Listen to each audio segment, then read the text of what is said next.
आज गुरुवार असल्याने रात्री 9:15 वाजता बाबांच्या पालखीची मिरवणूक निघेल।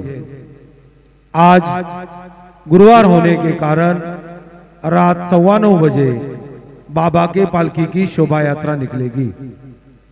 आता शिर्डी माझे पंढरपूर ही आरती होईल।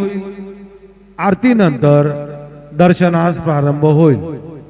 अब शिर्डी माझे पंढरपुर यह आरती होगी। आरती के बाद दर्शन कतार शुरू होगी। श्री सच्चिदानंद सद्गुरु साईनाथ महाराज की जय।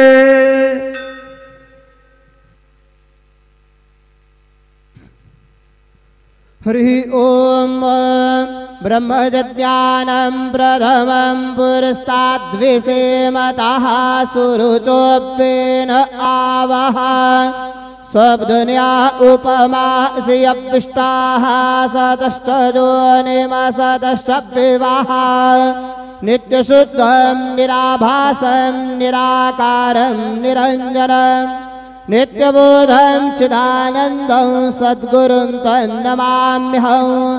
गुरुर्ब्रह्मा गुरुर्विष्णु गुरुर्देवो महेश्वरः गुरुः साक्षात् परब्रह्म तस्मै श्री गुरवे नमः। सद्गुरु साईनाथ देवताभ्यो नमः। प्रातः पूजनार्थे गन्धाक्षतपुष्पैः सम्पूज्य अथ धूपः वनस्पतिर्सोद्भूतो गन्धाढ्यो गन्ध उत्तमः।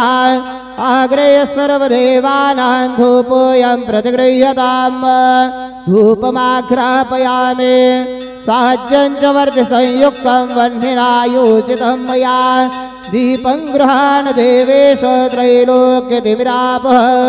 दीपं दर्शयामि दीपानान्तरेण उपहारनैवेद्यं निवेदयामि।